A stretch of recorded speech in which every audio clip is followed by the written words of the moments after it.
Good morning my listeners. लेकर आ चुकी हूँ मैं आपके लिए माफियाज ट्रैप्ड वाइफ का न्यू एपिसोड। और इतने प्यारे प्यारे कमेंट्स कर देते हैं आप लोग। Thank you so much for all your comments. मैं पढ़ती हूँ, मुझे बहुत अच्छा लगता है। और जब आप सीन के बारे में कुछ डिस्कस करते हो कमेंट में तो वो और ज़्यादा स्पेशल लगता है मुझे। तो थैंक यू इतना सारा प्यार देने के लिए। चलिए शुरू करते हैं अपनी प्यारी सी कहानी को। अब तक की कहानी में आप लोगों ने सुन लिया था कि जो कि अब रियाज के बारे में कुछ सोचते हुए अपनी आंखें बंद कर ली थी।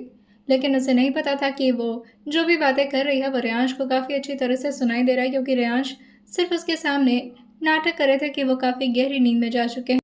जिया वैसे तो एक अच्छी एक्ट्रेस थी, मगर रियांश प्रोड्यूसर थे और उन्हें पता था कि जिया को ये बिलीव किस तरह कराना है कि वो सो चुके हैं, ताकि जिया के मन की बात रियांश को पता चल सके। रियांश को भी सुबह का वेट रहता है और वो जानना चाह रहे थे कि आखिर उनकी मैसेज जिया करने क्या वाली है, क्योंकि रियांश जिया के खुराफाती माइंड से अच्छी तरह से वाकिफ थे। यूं ही अपनी जिया को प्यार से देखते देखते रियांश की भी आंखें धीरे धीरे बंद हो गई थीं, क्योंकि उनकी आंखों में अब धीरे धीरे नींद तैरना शुरू हो गया था। रियांश का इंतज़ार खत्म होता है और अब सुबह के 4 बज चुके थे। जैसे ही सुबह के 4 बजते थे रियांश की नींद अपने आप ही खुल जाया करती थी। वो जैसे अभी धीरे धीरे अपनी आंखें खोलकर सामने की तरफ देखते, रियांश को अपने ऊपर कुछ महसूस होता है, जैसे कोई उन्हें जोर से पकड़ के जकड़ा हो।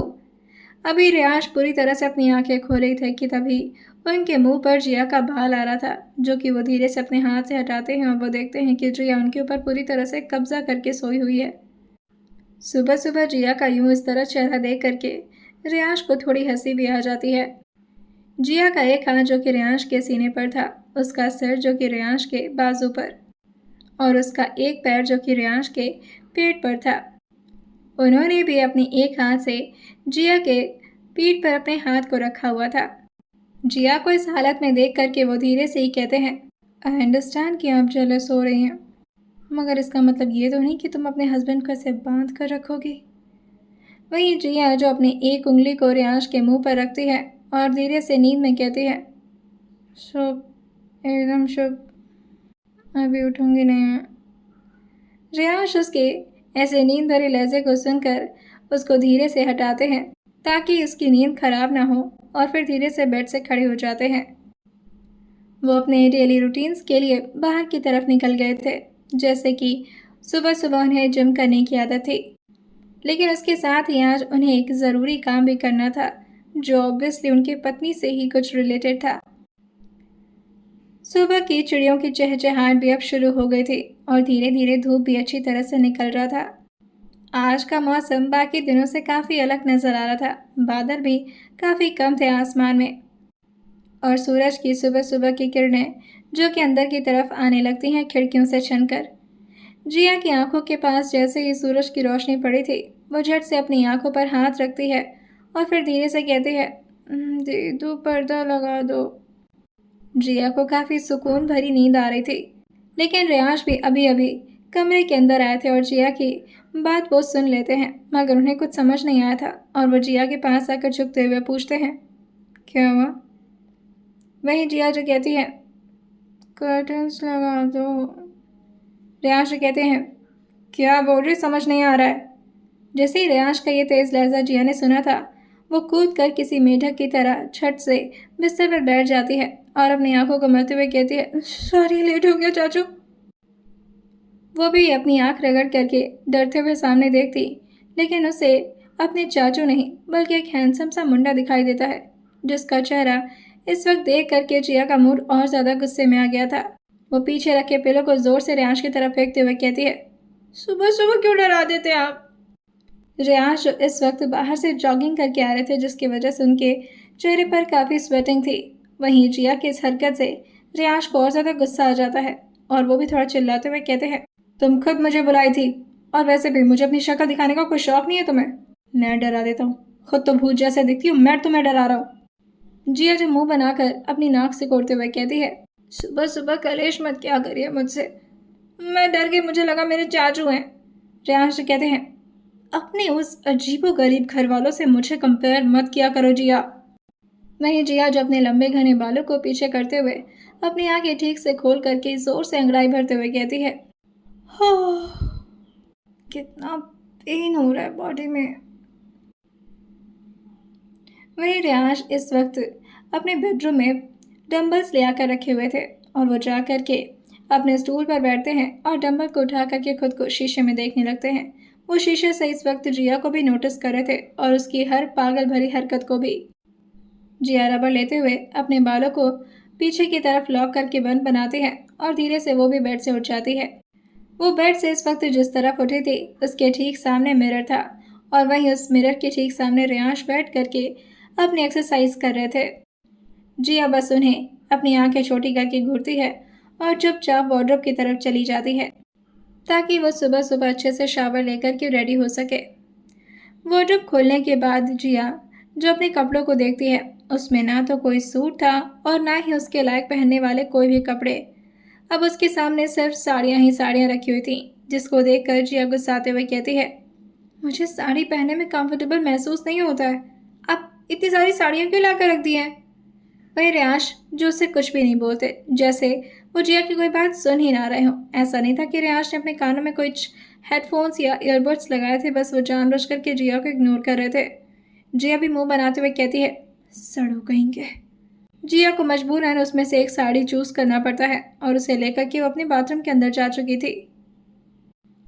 जैसे ही जिया बाथरूम के अंदर गई थी, रियांश हल्का सा स्माइल करते हैं और डंबल को नीचे रखते हुए अपने आ रहे आगे के बालों को पीछे करके काफी स्टाइल में बाथरूम की तरफ देखते हुए कहते हैं, मैं अभी देखता हूँ और कब तक अकड़ कर बात करती हूँ मुझसे। आज सुबह सुबह रिक्वेस्ट करवा कर ही रहूँगा तुमसे। रियांश अपनी मूवी के प्रोजेक्ट में भी इस वक्त काफ़ी ज़्यादा डिस्टर्ब थे। रियांश अभी थोड़ी देर के लिए अपने फ़ोन में कुछ देखने लगे थे।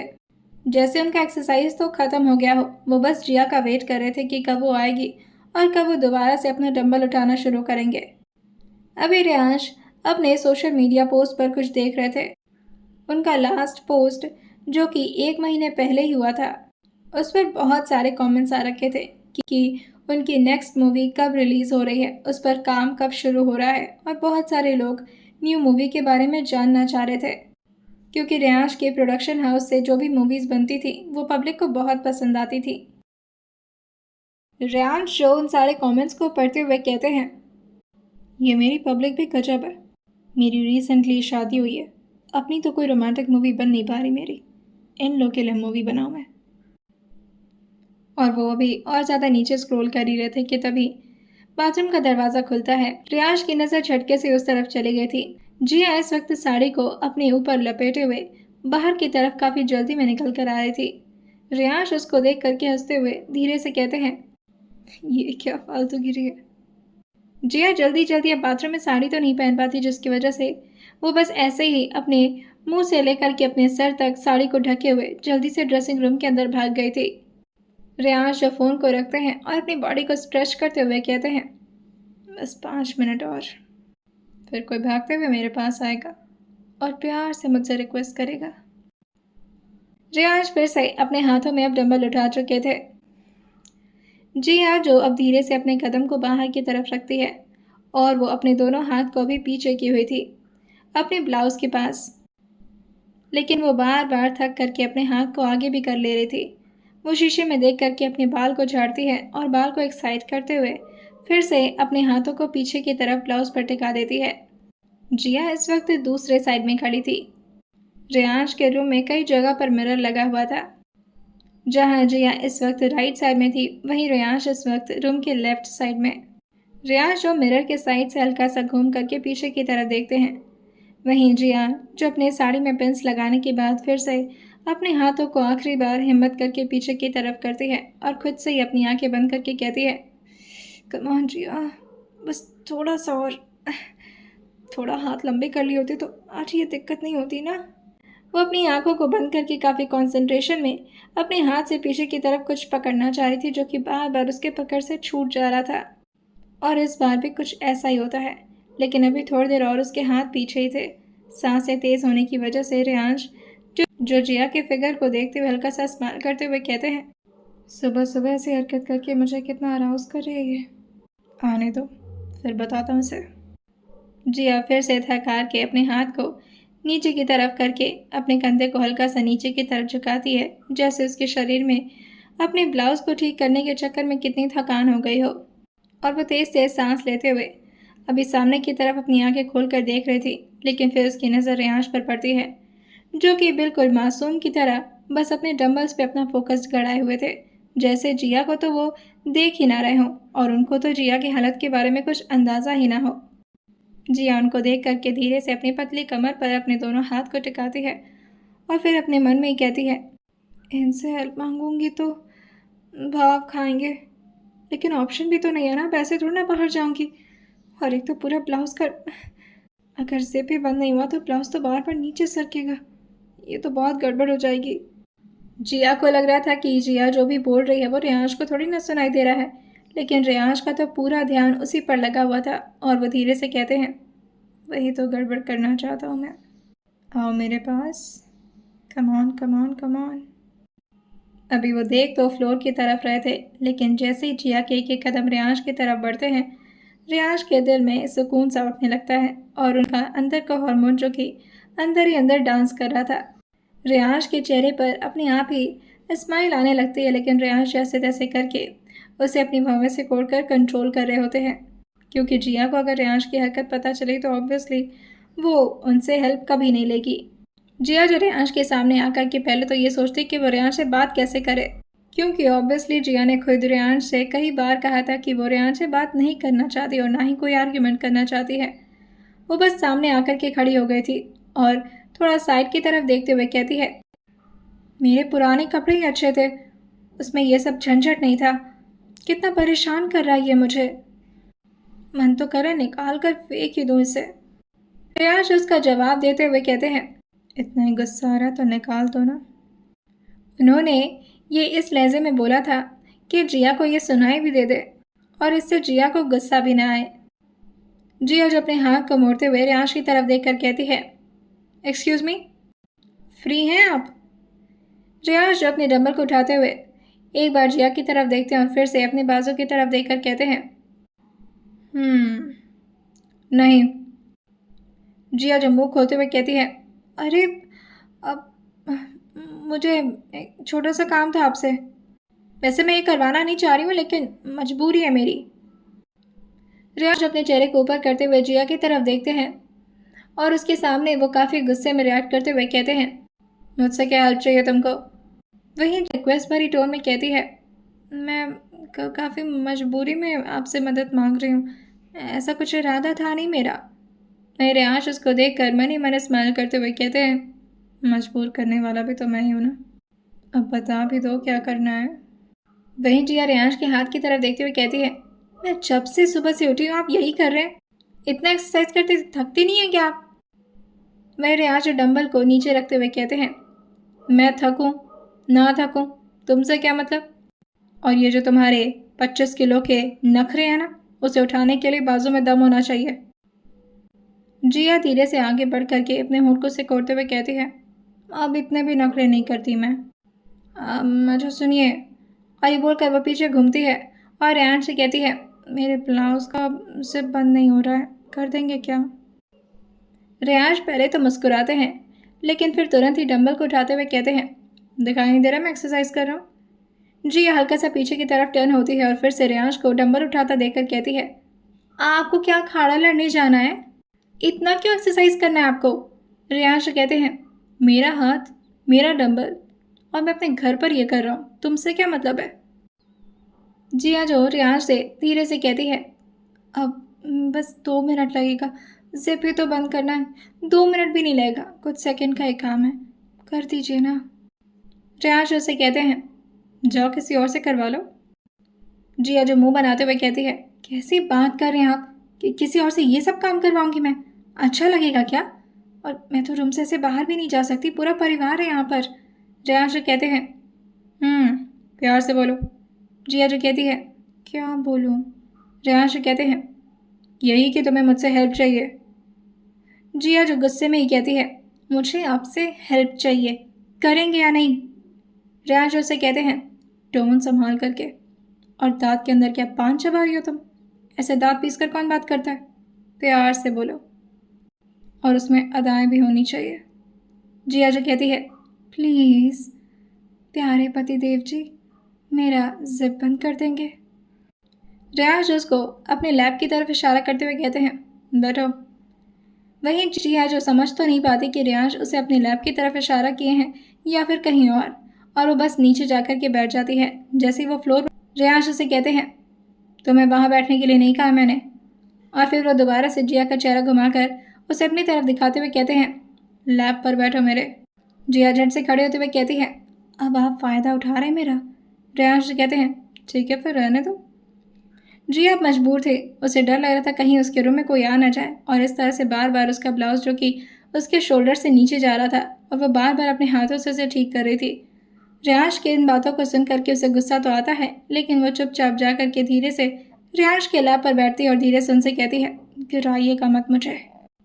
इस वक्त रियाज के गोद में तो बैठ चुकी थी मगर उनसे काफ़ी दूर। रियाज जो अपने डंबल लिए हुए जिया के पेट पर अपना हाथ रखते हैं और ठीक से उसे अपनी तरफ खींच देते हैं। जिया जो कहती है, क्या कर रहे हैं। रियाज उसे कहते हैं, करीब आओ, इतना दूर से कैसे बंद करूँगा। जिया जो कहती है, आपके हाथ नहीं पहुँचेंगे मेरे पीठ तक। रियाज जो कहते हैं, तुम्हें दिखाई नहीं दे रहा मेरे हाथ बिजी हैं। वहीं जिया फिर से अपने बाल को पीछे करके उनकी तरफ मुड़ते हुए कहती है, कैसी अजीब हालत है आपकी। 2 सेकंड के लिए डंबल छोड़ा नहीं जा रहा आपसे। इससे अच्छा तो आप शादी कर लेते उससे। डंबल के दीवाने। जिया की बात सुनकर के रियाज से कहते हैं, ज़्यादा ताने मारोगी ना तो इन्हीं डंबल से दांत तोड़ दूंगा तुम्हारे। जिया के पास अगर दूसरा ऑप्शन होता तो वो कभी भी रियाज से इस फेवर के लिए इतनी रिक्वेस्ट नहीं करती। और ऊपर से रियाज इसी मौके का फ़ायदा उठा करके उसे परेशान पे परेशान किए जा रहे थे। रियाज उसके कान के पास आते हुए धीरे से कहते हैं, थोड़ा और करीब आओ। जिया धीरे से रियाज के लैब पर ही अपने हाथों को रखती है और थोड़ा संभलते हुए पीछे की तरफ खिसकने लगती है। वो थोड़ा ज़्यादा ही पीछे खिसक गई थी जिससे रियाज उसके कान के पास आकर धीरे से सिसकियाँ भरते हुए कहते हैं, अरे कुछ ज़्यादा ही। जिया जो थोड़ा ऑकवर्ड महसूस करते हुए कहती है, हट जाऊँ। लेकिन तभी रियाज जो कहते हैं, नहीं बैठी रहो। वहीं वो जिया की तरफ फिर से आगे बढ़ते हैं और उसके कान के पास आकर फिर से उसे ऑर्डर देते हुए कहते हैं, अब अपने बाल आगे करो। रियाज जैसे ही जिया के कानों के करीब आकर के ये बोलते, जिया की धड़कन जो काफ़ी रफ्तार से बढ़ना शुरू कर देती। वैसे तो वो अभी अभी नहा कर आई थी, सुबह का मौसम था, रूम का टेम्परेचर भी काफ़ी नॉर्मल था, लेकिन उसके बावजूद भी जिया के बदन में बार बार रियाज के यूं करीब आने की वजह से गर्मी छिटक जा रही थी। वो धीरे से अपने एक हाथ को पीछे की तरफ लाती और अपने सारे बाल को आगे की तरफ कर देती है। अब जिया का बैग काफ़ी अच्छी तरह से रियांश के सामने आ चुका था। रियांश धीरे से अपने चेहरे को उसके बैग की तरफ झुकाते हैं और उनका होंठ जो कि जिया के बैग पर टच हो जाता है। जिया धीरे से अपने दांतों तले अपने निचले होंठ को दबाते हुए कहती है, क्या कर रहे हैं। उसका ये लहजा सुनकर रियांश उसके चेहरे को देखना चाह रहे थे और वो अपने गर्दन को दोबारा से आगे की तरफ झुकाकर जिया के चेहरे की तरफ देखते हुए कहते हैं, क्या हो गया। जिप तो बंद कर रहा हूँ। जिया जो कहती है, ये कैसे जिप बंद कर रहे हैं आप। मेरे रियाश अभी भी अपने डंबल को उठाते हुए अपने बाइसेप्स बना रहे थे और वो जिया का जवाब देते हुए बोलते हैं, तुम्हें जिप बंद करवाने से मतलब है या मेरे तरीके से, जैसे करूँ एडजस्ट करो। और फिर से रेयांश का होंठ जो कि जिया के ठंडे ठंडे पीठ पर टच हो रहा था, वो अपने ऊपर के होंठ को जिया के पीठ पर धीरे से रब करते हैं और अपने दांतों तले उस जिप को पकड़ लेते हैं। अभी वो थोड़ा सा ही जिप को ऊपर किए थे कि तभी दरवाज़ा जो कि ज़ोर ज़ोर से कोई खटखटाने लगा था। वहीं जिया को लगा था कि ये पता नहीं कौन होगा और अचानक से जिया का दिमाग भी काम नहीं करता और वो कहती है, खुला हुआ है दरवाज़ा। जैसे ही जिया ने ये बोला था दरवाज़ा कोई खोल कर अंदर आ जाता है और अब जाकर के जिया को समझ आया था कि उसने कितनी बड़ी गलती कर दी है। वो झट से अपनी जगह से खड़ी हो जाती है। रियांश किसी को भी इस वक्त यहाँ नहीं चाहते थे। जिया अपने पल्लू से ही अपने शोल्डर को ढकते हुए कहती है, क्या। उससे इतना बोल रही था कि तभी अंदर वेदिका आती है और वेदिका जिया को देखते हुए कहती है, भाभी आप तैयार भी हो गई। That's so good. मामा ने बोला है ना वो मंदिर की तरफ जाना था। पंडित जी ने बोला है कि बहू को एक बार मंदिर का दर्शन करवा दो, तो इसी वजह से मम्मा आपको बुला रही थी। हमें लगा कि आप तैयार भी नहीं हुई होंगी। वैसे साड़ी अच्छी लग रही है आप पर। वही वेदिका जो कहती है, अगर हो सके ना तो भाई को भी रेडी कर लीजिएगा। वैसे वो मंदिर जाने में इंटरेस्टेड तो नहीं रहते मगर अगर आप कहेंगे तो शायद मान जाए। बाकी आप तैयार होगी, मैं भी तैयार हो जाती हूँ। और ये बोलकर वो नीचे जाने लगी थी, लेकिन तभी जिया को कुछ याद आता है और वो उसे रोकते हुए कहती है, सुनिए वेदिका जी। वेदिका जो दोबारा से गेट के अंदर आते हुए कहती है, क्या हुआ? जिया जो कहती है, अगर आपसे एक मदद मांगूं आपको बुरा तो नहीं लगेगा? वहीं रियाज जो तुरंत ही डंबल को नीचे रखते हैं और अपने फेस को रख करते हुए कहते हैं, no no Vedika, don't say yes. Rehan समझ गए थे कि जिया उससे कौन सा फेवर मांगने वाली है। वेदिका जो कहती है, भाभी पूछ क्या रही हैं आप, हुक्म दीजिए मुझे। जिया जो कहती है, अरे नहीं नहीं, अब वो थोड़ा सा अजीब है, प्लीज़ बुरा मत मानेगा। वेदिका जिया की बात सुनते हुए अपने सर को ना में हिलाते हुए उससे कहती है, अरे मैं क्यों बुरा मानूंगी, आप बस बताइए तो सही। जिया जो कहती है, वो क्या है ना, मेरा सिर खुल गया है। आई मीन बंद ही नहीं हो रहा है मुझसे, हाथ पीछे जा ही नहीं रहा है, तो इस वजह से आप बंद कर देंगे क्या प्लीज़? वह रेयांश अपनी मुट्ठी को कस के बंद करते हैं। वेदिका ने अभी धीरे से अपने सर को हाँ मिलाया था और वंदर की तरफ आते हुए कहते हैं, क्यों नहीं भाभी, बिल्कुल बंद कर दूंगी। और वो धीरे से उसका हाथ पकड़कर उसे ड्रेसिंग टेबल के सामने खड़ा कर देती है, जो कि इस वक्त राइट साइड में था। वेदिका ने अभी तक रेयांश पर ध्यान नहीं दिया था, लेकिन जैसे उसकी नज़र रेयांश पर जाती है, वो बस हल्का सा स्माइल करके अपने भाई को गुड मॉर्निंग विश करती है। रेयांश अपनी मुट्ठी को कस के भींचते हुए कहते हैं, मेरी मॉर्निंग बकवास करके गुड मॉर्निंग विश करियो मुझे। और वह जल्दी से खड़े होकर के वेदिका से कहते हैं, क्या कर रही हो यहाँ पर तुम, सुबह सुबह बॉबी? वेदिका जो अपने हाथ को भी जिया के ब्लाउज पर ले जाती, लेकिन तभी रेयांश उसको रोकते हुए कहते हैं, एक्सक्यूज़ मी, क्या कर रही हो? वेदिका जो कहती है, भाभी की हेल्प कर रही हूँ, क्या हो गया? वही रियाज अपने मन में सोचते हैं, अच्छा तो मेरी सारी मेहनत पर पानी फेर करके ये ये मदद करेगी मेरी बीवी की, मतलब मेहनत कोई और करे और उसका मज़ा कोई और ले। फ्लैशबैक में रियाज जो 4 बजे उठ गए थे। वैसे तो वो इस टाइम डेली रूटीन अपना शुरू कर देते थे, लेकिन रियाज जो बाथरूम से फ्रेश होकर आते हैं और फिर वार्डरोब खोल लेते हैं। उन्होंने इस वक्त जिया का वार्डरोब खोला हुआ था, जिसमें जिया के लिए उन्होंने बहुत सारे कपड़े अरेंज करवाए थे और वो एक एक करके जिया के ब्लाउज को देख रहे थे कि तभी उनके फ़ोन पर किसी का कॉल आ जाता है। जिया अपनी नींद से उठ ना जाए, जिसकी वजह से रियांश तुरंत ही फ़ोन को पिक कर लेते हैं और अपने कानों पर लगा लेते हैं, लेकिन अभी भी उनका ध्यान और उनके हाथ दोनों वार्डरोब के अंदर थे। दूसरी तरफ कुणाल ने फ़ोन किया था और वो थोड़ा घबराई हुई आवाज़ में कहता है, गुड मॉर्निंग सर। इस तरफ से रियांश जो काफ़ी बिजी लहजे में कहते हैं, जैसे वो उसकी बात पर ज़रा भी ध्यान ना दे रहे हों और ना ही कोई दिलचस्पी दिखा रहे हों। कुणाल जो आगे कहता है, सर वो आप ठीक है ना सर? रियांश जो से कहते हैं, क्या मतलब है तुम्हारा? कुणाल जो पूछता है, अब आपको डर डर नहीं लग रहा सर? वही रियांश जो इस वक्त कुछ काम में व्यस्त है और ऊपर से कुणाल उनको सुबह सुबह डिस्टर्ब कर रहा था। वो फ़ोन को अपने एक हाथ से पकड़ते हैं और अपने दूसरे हाथ से उसके सारे कपड़ों को इधर उधर करते हुए कहते हैं, सुबह सुबह पी करके मुझे कॉल किए हो क्या? रेयांश अग्निहोत्री को कॉल किया हो? मेरा और डर का कोई लेना देना नहीं है, तुम्हें पता नहीं है? लेकिन इस वक्त कुणाल की हालत रेयांश से बिल्कुल मुख्तलिफ थी। वो तो बेचारा रात भर चैन से सो नहीं पाया था। कोशिश किया था उसने कि शराब पीकर ही उसे नींद आ जाए, मगर वो भी नहीं हो पाया था। कुणाल जो रेयांश से कहता है, सर अक्षत के बारे में सोच सोच कर नींद नहीं आ रही, अभी भी उसका वो चेहरा घूम रहा है मेरे आंखों के सामने सर। अब मुझे अगर आपकी इजाज़त मिल जाए तो आज आपके घर आ सकता हूँ। फार्म हाउस में वैसे भी कोई नहीं रहता और आसपास भी कुछ नहीं है यहाँ पर। ऐसा लग रहा है उसका भूत मेरे आसपास ही घूम रहा है सर।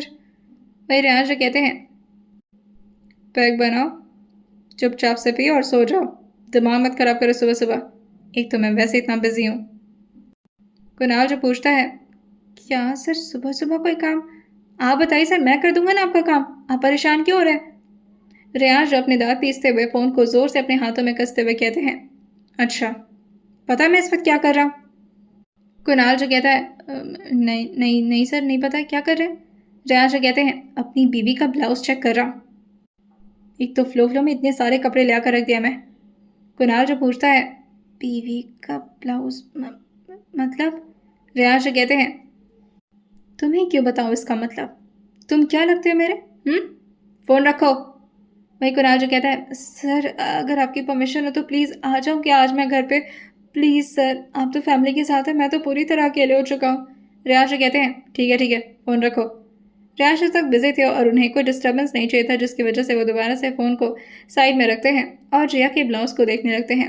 जिया के उसमें जितने भी ऐसे ब्लाउज़ थे जो आगे की तरफ से बंद होने वाले थे, वो सारे ब्लाउज़ को रियाज ने अलग कर दिया था और उन सारे ब्लाउज़ के सेट को वो ले जा कर के दूसरी तरफ ऑलमोस्ट फेंक ही दिए थे, जहाँ उनके सारे पुराने कपड़े रखे जाते थे, जो कि वो पहन करके दोबारा यूज़ नहीं करते थे। रियाज ने भी जिया के उन सारे नए-नए ब्लाउज़ को उसे बिन में डाल दिया था, जो क्लीनिंग करते वक्त स्टाफ ले जा करके बाहर किसी को दान में दे दिया करती थी।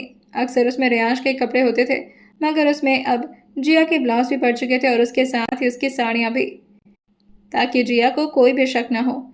रियाज के इसमें लगभग 1 से 1.5 घंटे लग गए थे। अब इतनी मेहनत करने के बावजूद भी अगर रियाज को इसका मज़ा ना मिल पाता तो फिर फ़ायदा क्या था? वहीं वेदिका समझ नहीं पाती कि रियाज उस पर इतना नाराज़ क्यों हो रहे हैं। रियाज वेदिका को घूरते हुए कहते हैं, जा रही हो या नहीं तुम यहाँ से?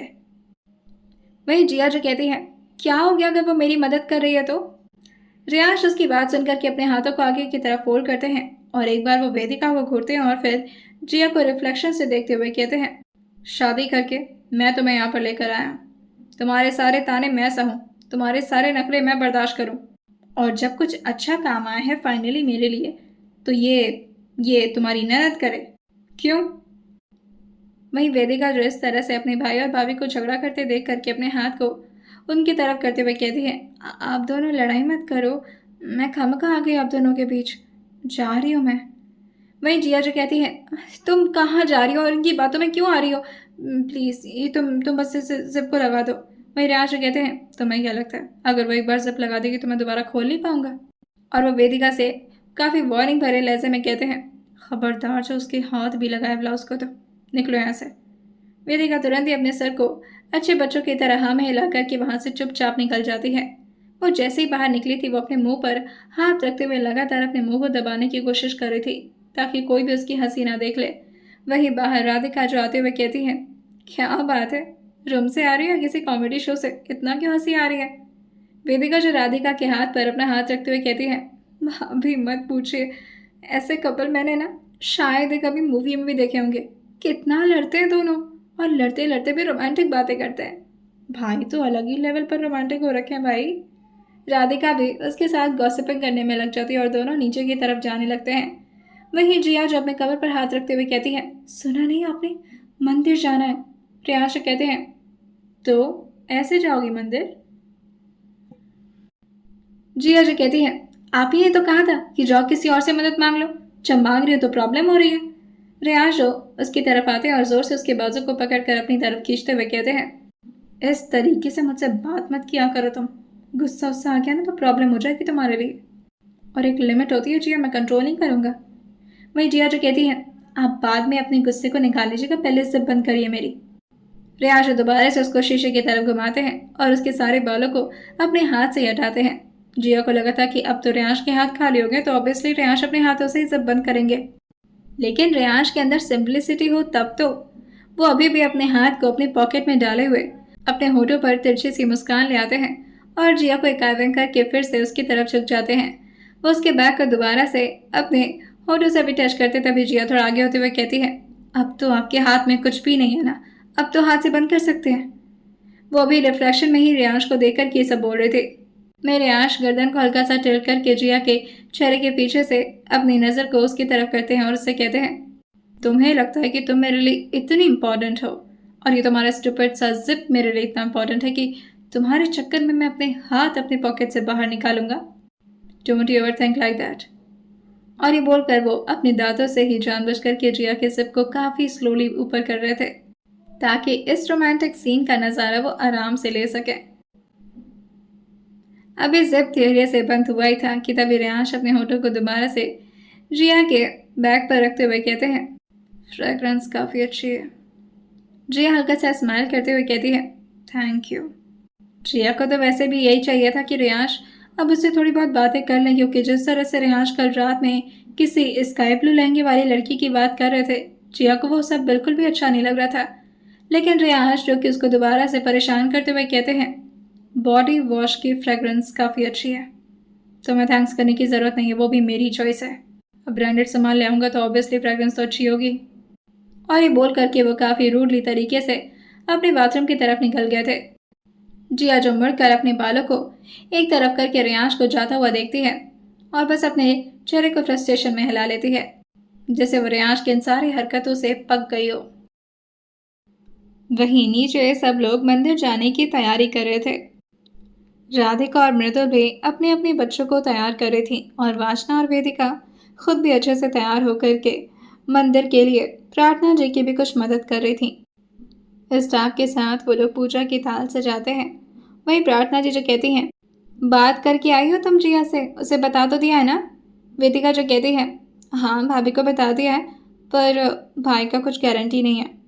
वहीं प्रार्थना जी जो उससे कहती हैं, अगर इस वक्त रियांश भी चलेगा ना तो बहुत अच्छा रहेगा, दोनों जोड़ी को आशीर्वाद मिल जाएगी माता रानी का, तो जिया से कहो शायद वो मना पाए। वहीं वेदिका जो कहती है, जिस हिसाब से उन दोनों की बातें सुनकर आई हूं ना, ऐसा लग रहा है 36 का आंकड़ा चल रहा है दोनों के बीच। पीछे से राजनंदिनी जी भी अपनी साड़ी को ठीक करते हुए रूम से बाहर आ रही थी और ये बात सुन करके वो तुरंत ही अपने बगल में खड़े शिवराज को शांत रहने का इशारा कर देती हैं। शिवराज जी बहुत ही सिंपल आदमी थे और वो अपनी बीवी की हर बात सर आंखों पर रखते थे। उनकी छोटी से छोटी बातें मानने की शिवराज जी की आदत थी। वहीं राजनंदिनी जी जो और ज़्यादा ध्यान से उन लोग की बात सुनने लगी थी। प्रार्थना जी वेदिका से पूछती हैं, क्या बात कर रही हो तुम? 36 का आंकड़ा मतलब लड़ाई शुरू होगी क्या उन दोनों में? वेदिका जो हंसते हुए कहती हैं, मॉम आप सुनेंगे ना उन लोग की लड़ाई तो आप भी हंसते हंसते। कि तभी प्रार्थना जी जो वेदिका के हाथ को जोर से पकड़ते हुए कहती हैं, बेटा लड़ाई मजाक नहीं होता है, और ऐसी कौन सी बात छिड़ गई, कोई बड़ी बात तो नहीं हो गई ना?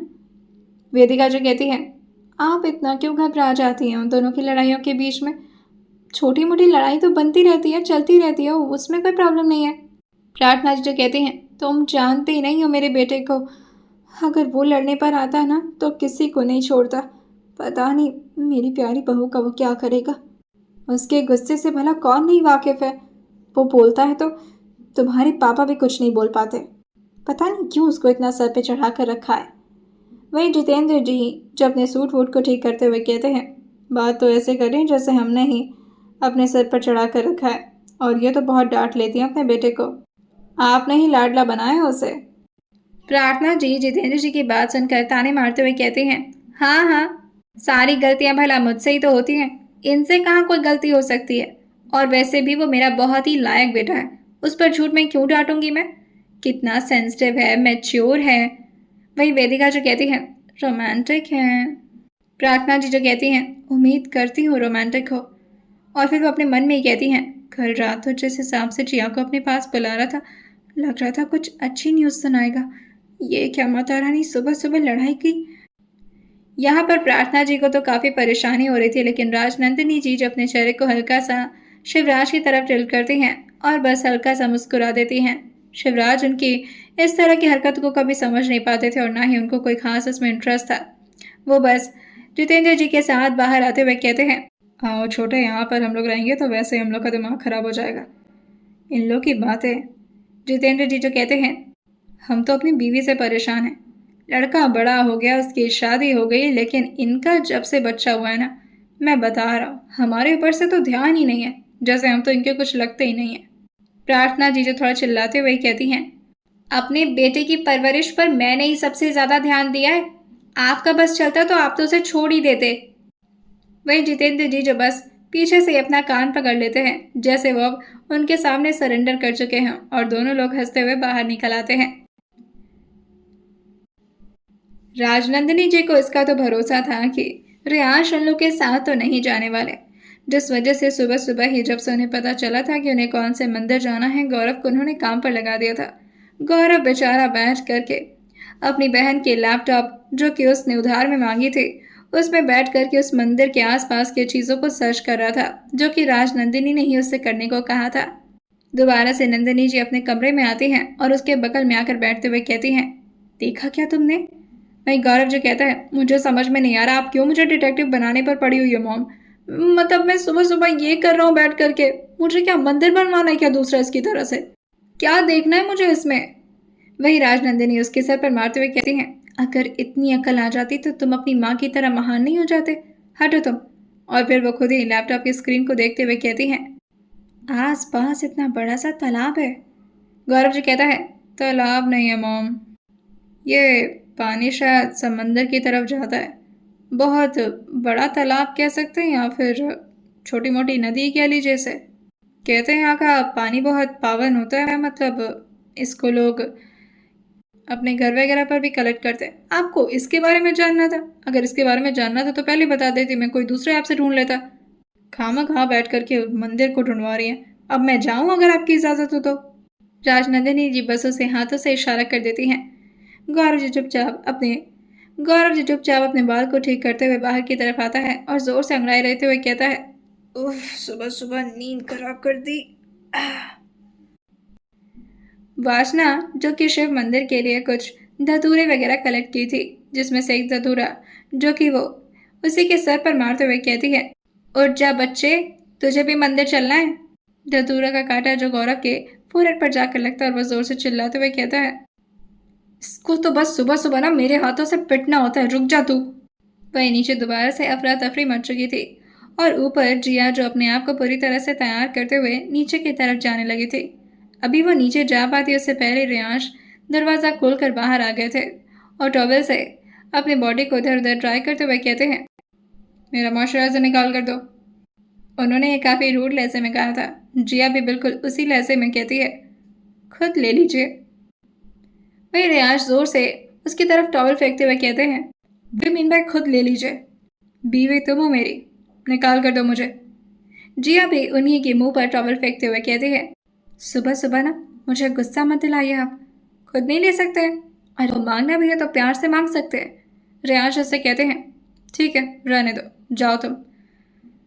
वैसे भी कोई वेट कर रहा होगा मेरा ऑफिस में, खामखा यहाँ पर मूड डिस्टर्ब कर रहा हूँ मैं।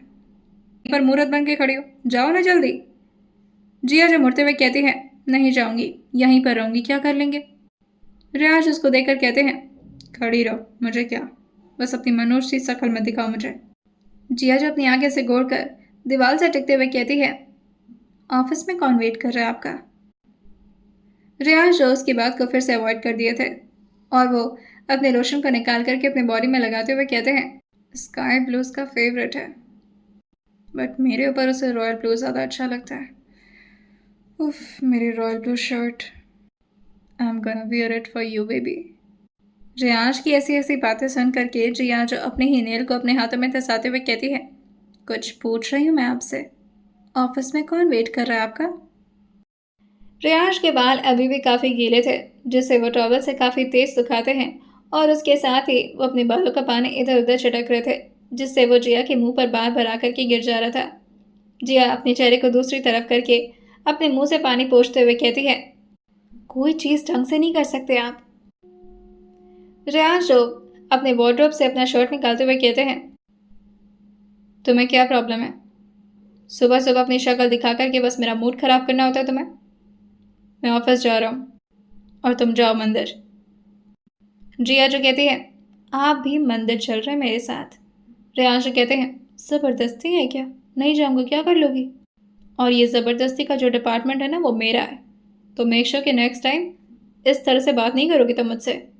अगर कुछ बोलना है तो रिक्वेस्ट करो, हाथ जोड़ो, गिड़गिड़ाओ, पैर पड़ो, अगर मन करेगा तो मैं मानूंगा, अदरवाइज नहीं। और ये बोल करके वो ड्रेसिंग रूम में अपने कपड़े चेंज करने के लिए चले गए थे। जिया जो अभी अपने मुंह को नीचे की तरफ लटकाए हुए खड़ी थी, जैसे वो कितना ज़्यादा परेशान हो गई हो। रियांश की ये बातें उसे वाकई में ही काफ़ी प्रॉब्लम दे रही थी और वो नहीं चाहती थी कि रियांश ऑफिस जाए और जिया मंदिर। वो रियांश को अपने पास रखना चाह रही थी। रियांश थोड़ी देर में अपने शर्ट पैंट पहन करके बाहर आते हैं और अपने कॉलर को ठीक करते हुए शीशे के सामने आकर खड़े हो गए थे। रियांश ने इस वक्त 3 से 4 बटन अपने शर्ट के खोल रखे थे और वो उससे अपने ही चेस्ट को देखते हुए कहते हैं, मेरा टैटू दिखना चाहिए, उसे काफ़ी पसंद है। जिया जो अपना मुंह से खोलते हुए कहती है, ऐसा घटिया सा टैटू किसको पसंद आता है। आज अपने हाथ में कांच की बोतल पकड़ते हैं जो कि उनके ही अपनी परफ्यूम की बोतल थी और धीरे धीरे उसे इधर उधर स्प्रे करते हुए कहते हैं, कोई नाराज़ था मुझसे, बातें नहीं करना चाह रहा था और आज मुझसे बातें करने का बहाना ढूंढ रहा है। वो अपने ड्रॉर से अपनी एक वॉच निकालते हैं और उसे पहन करके जिया की तरफ आते हुए कहते हैं, रहा नहीं जा रहा मुझसे बात किए बिना। जिया जो एक तरफ अपने कमर को थोड़ा झुकाए हुए खड़ी थी और रियांश के सामने आते ही वो रियांश की तरफ थोड़ा क्लोज आती है और उनके चेस्ट पर धीरे से हाथ रखते हुए कहती है, आप मंदिर चल रहे हैं, मुझे कुछ भी नहीं सुनना है। और वो रियांश के फ़ोन को उनके हाथ में देते हुए कहती है, चलिए सब लोग वेट कर रहे होंगे। रियांश दोबारा से रूम के अंदर जाते हुए अपने शू के क्लोजर को बाहर करते हैं और उसमें से एक शूज़ चूज करते हुए जिया से कहते हैं, मेरा शूज़ निकालो और मेरे पैरों में पहनाओ उसे। जिया जो थोड़ा हैरान होकर कहती है, क्या मैं आपको पहनाऊँ शूज़? रियांश कहते हैं, जी हाँ, तुम्हें नहीं पता ये सब किया जाता है। जिया जो कहती है, मैंने तो नहीं देखा किसी को करते हुए। रियांश उसको फिर से एक कमांडिंग वॉइस में कहते हैं, जितना कह रहे हो उतना करो, प्यार से शूज़ निकालो और पैरों में पहनाओ मेरे। जिया को अच्छे से समझ में आ रहा था कि रियांश बस उसे इरिटेट करने की कोशिश कर रहे हैं और वो अपनी साड़ी को ऊपर की तरफ हल्का सा उठा करके आगे की तरफ बढ़ती है और उनके क्लोजेट के ठीक सामने आकर खड़ी हो चुकी थी। वो नीचे की तरफ अपना चेहरा करते हुए रियांश के एक शूज़ को निकाल करके धीरे से अपने हाथ में लेती, लेकिन उससे पहले ही रियांश उसको रोकते हुए कहते हैं, रहने दो। जिया जो हल्का सा मुस्कुराते हुए कहती है, क्या हुआ, आप नहीं चाहते कि मैं आपके शूज़ को टच करूं? रियांश कहते हैं, जी नहीं। जिया दोबारा से हल्का सा मुस्कुराते हुए उनसे पूछती है, और ऐसा क्यों? वो थोड़ा रोमांटिक होने की कोशिश कर रही थी, लेकिन रियांश शायद इस मूड में नहीं थे या फिर उन्हें मज़ा आया था जिया को चढ़ाने में, और वो उसके हाथ को देखते हुए कहते हैं, मेरे शू की कॉस्ट बहुत महंगी है, तुम्हारे गंदे हाथ से कहीं वो गंदी ना हो जाए। और वो खुद ही अपने शूज़ को अपने हाथ से निकाल करके पहनने लगे थे। जिया बस अपने हाथ फोल्ड करके रियांश को उनके सामने खड़े होकर देखे जा रही थी और रियांश अपने काम को किए जा रहे थे, जैसे जिया के एग्जिस्टेंस से उन्हें कोई मतलब ही ना हो। वो अपने हाथ में फ़ोन दोबारा से पकड़ते हैं और अपने बाल को सेट करते हुए बाहर की तरफ निकल जाते हैं। रियांश ने अपने कोट को भी बेड पर रखा हुआ था, शायद वो उसे लेना भूल गए थे। जिया खुद ही उनके कोट को लेकर बाहर आती है और धीरे धीरे उनके पीछे पीछे आकर के उनका हाथ पकड़ लेती है। रियांश भी उसके उंगलियों के बीच अपनी उंगलियां अच्छी तरह से फंसा लेते हैं और अब दोनों कपल्स जो कि नीचे की तरफ आ गए थे। जिया ने इस वक्त मरून कलर की साड़ी पहन रखी थी जिसमें काफ़ी अच्छी तरह से वर्क किया गया था और जिया बिल्कुल नई नवेली दुल्हन की तरह तैयार हुई थी, लेकिन उसका ये रूप सिर्फ उसके चेहरे और उसके कपड़ों से नजर आ रहा था। उसकी बॉडी पर एक भी ज्वेलरी नहीं थी और ना ही मांग में सिंदूर, बस उसने अपने माथे पर एक छोटी सी प्यारी सी बिंदी लगा रखी थी। बिना ज़्यादा ज्वेलरीज और एक्स्ट्रा मेकअप के भी जिया काफ़ी खूबसूरत लग रही थी और ये बात आसपास की सारी लड़कियां नोटिस करते हुए उसे बताने लगी थी, जिससे जिया का भाव और ज़्यादा बढ़ गया था और वो बार बार सारे लोग के कॉम्प्लीमेंट सुनते हुए रियांश को ही देखे जा रही थी। रियांश उसके हाथ से कोट लेते हैं और बाहर की तरफ निकलने लगते हैं, लेकिन तभी प्रार्थना जी जो रियांश को रोकते हुए कहती हैं, बेटा प्लीज़ चल चलो ना हमारे साथ मंदिर।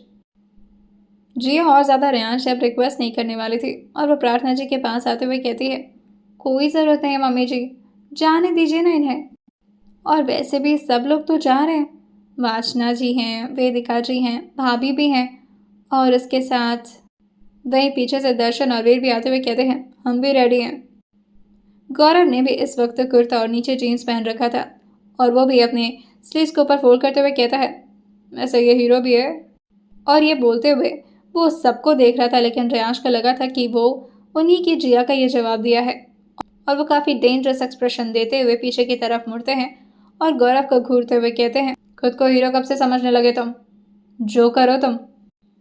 गौरव जो अपने बाल को सेट करते हुए कहता है, जेलस तो मत होइए भाई, आपको भी ये बात अच्छे से पता होनी चाहिए कि मैं काफ़ी हैंडसम हूँ, और अगर आपको विश्वास नहीं होता ना तो आप हमारे साथ मंदिर चल के देखिए, वहाँ पर लड़कियाँ एकदम फ्लैट हो जाती हैं मेरे पर, और लड़कियाँ तो छोड़िए औरतें भी लट्टू हो जाती हैं मुझ पर। अरे कई औरतें तो हाथ धो करके मेरे पीछे पड़ गई थी।